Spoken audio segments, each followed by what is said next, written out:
Hi everyone, আমি সৌমি। আজ আবার এসে গেছি তোমাদের কাছে নতুন একটা ভিডিও নিয়ে।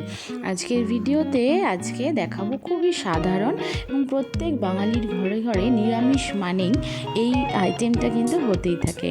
তো আজ রান্না করছি পনিরের ডালনা বা পনিরের তরকারি। তো নিরামিষ পনিরের পদ, খুব সাধারণ ঘরোয়া পদ্ধতিতে এবং অল্প মশলায়। তার জন্য আমি এখানে 250 গ্রাম মতো পনির নিয়েছি এবং পনিরটাকে আমি কিউব করে কেটে নুন হলুদ আর সামান্য একটু লঙ্কার গুঁড়ো ছিটিয়ে ভেজে নিয়েছি। এই ভাজা হয়ে গেছে, এটা তুলে নিচ্ছি। আর আগে থেকেই পাত্রে কিন্তু আমি নুন দিয়ে গরম জল করে রেখেছিলাম, তার মধ্যে ঢেলে দিলাম। এতে পনিরটা যেরকম সফট থাকবে এবং সেরকম কিন্তু কিউব আর ভাঙবে না এবং তার মধ্যে লবণও ঢুকে যাবে। এবং বাকি যে কড়াইতে তেলটা থেকে গেল তার মধ্যে আমি জিরে, তেজপাতা, শুকনো লঙ্কা আর কিছুটা গরম মশলা দিয়ে ভালো করে ভাজা করছি। গরম মশলাটা একটু ভাজা হয়ে গেলে এর মধ্যে দিয়ে দেব কেটে রাখা আলু। কেটে রাখা আলুগুলো আমি কিন্তু ঠিক পনিরের মতোই কিউব করে কেটে রেখেছি। তো এই আলুগুলো ভাজা হতে থাক। এবার বলি, তোমরা কে পনির খেতে ভালোবাসো, কে পছন্দ করো না, তা আমাকে কিন্তু অবশ্যই কমেন্টে জানিও। আমি যেমন পার্সোনালি আমি কিন্তু পনির খেতে একদমই পছন্দ করি না। তো আজ যেমন রান্না করেছে আমি খেয়েছি ঝোল আলু দিয়ে, আর পনিরটা আমি খাইনি। পনির দিয়ে ঝোল আলুতে যে গন্ধটা হয় সেটা আমার ভালো লাগে, কিন্তু পনিরটা আমি মুখে দিয়ে খেতে পারি না।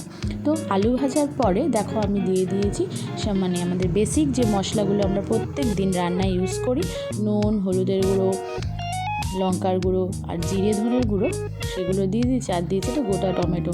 এই টমেটোটা আমি যখন দিয়েছি এটা একটু আর্ধেক কাঁচা আর্ধেক পাকা ছিল। পাকা দিকটা গলে গেলেও কাঁচা দিকটা কিন্তু আমার রান্নায় ভালোভাবে মেশে নেই। যাই হোক, তোমাদের কাছে যদি টমেটোটা পুরো পাকা লাল টমেটো থাকে সেটাই তোমরা ইউজ করো। আমার কিন্তু এটাতে ভালো লাগলো না। যাই হোক, চলো মশলাটা আমি একটু একটু করে জল দিয়ে কষাচ্ছি, নাহলে মশলাটা পুড়ে যাবে।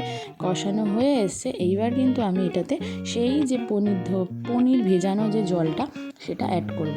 দেখো, তার আগে তোমাদের দেখিয়ে দিই পনিরটা যে জলে ভিজিয়ে রেখেছিলাম তার ফলে কি সুন্দর সফট হয়েছে, দেখলে একদম তুলোর মতো, কিন্তু ঝোলে দিলে কিন্তু একটুও ভাঙে যায় না। তো মশলাটা আমার কষানো হয়ে গেছে, তেলও ছেড়ে দিয়েছে। আর এবার আমি দিয়ে দিলাম সেই পনির ভেজানো জলটা। এই জলটা অনেকেই ফেলে দেয়, কিন্তু আমি ফেলি না। আমি মনে করি এর মধ্যেও অনেক গুণাগুণ রয়ে গেছে, তার জন্য আমি এই পনির ভেজানো জলটা কিন্তু এর মধ্যে গ্রেভি হিসাবে ইউজ করলাম। অনেকেই সবজি সেদ্ধ জল দিয়ে কিন্তু আটা মাখে এবং তাতে কিন্তু সবজির যে গুণগত মানটা জলের মধ্যে থেকে যায় সেটা কিন্তু আটার মাধ্যমে আমাদের শরীরে চলে যায়। তো দেখো আমার ঝোলটা কিন্তু হয়ে গেছে এবং তার মধ্যে আমি কিন্তু পনিরগুলো অ্যাড করে দিলাম। এবার একটু ভালো করে ফুটুক, এর মধ্যে অ্যাড করব সামান্য একটুখানি চিনি। তার মধ্যে একটা ট্রিক্স তোমাদের দেখিয়ে দিই।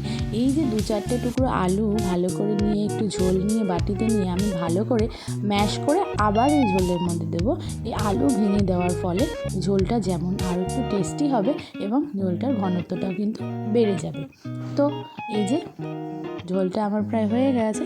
এবার একটু চিনি অ্যাড করব, আর অ্যাড করব যা এই পনিরের সাথে সবথেকে যেটা ভালো যায় ঘি আর কসুরি মেথি।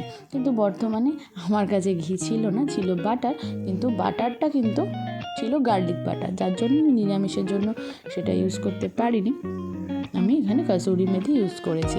বৃহস্পতিবার অনেকের বাড়িতেই নিরামিষ খায়, আমাদের বাড়িতেও যেমন নিরামিষ খাওয়া হয়। আর কে বৃহস্পতিবারে নিরামিষ খাও বা মঙ্গলবারে নিরামিষ খাও বা শনিবারে নিরামিষ খাও অবশ্যই কমেন্ট করে জানিও। তো দেখো আমার পনিরের তরকারি কিন্তু হয়ে গেছে। এটা আমি 5 মিনিট রেস্টে রেখে দেবো এবং ঠিক তারপরে আমি কিন্তু সার্ভ করব। দেখো কতটা সুন্দর লাগছে, আর কিন্তু কোনো কালার অ্যাড করা হয়নি, এমনকি কাশ্মীরি লঙ্কার গুঁড়ো অ্যাড করা হয়নি। দেখো তাতেই এত সুন্দর এসছে, আর খেতেও খুব সুন্দর হয়েছিল। তোমরা ভাতের সঙ্গে কিংবা রুটির সাথে এটা খেতে পারো। কে আমার এই রেসিপিটা ফেসবুক থেকে দেখছো তারা লাইক করে একটা ফলো করে দিও, আর যারা ইউটিউব থেকে দেখছো তারা লাইক করে সাবস্ক্রাইব করে দিও। টাটা।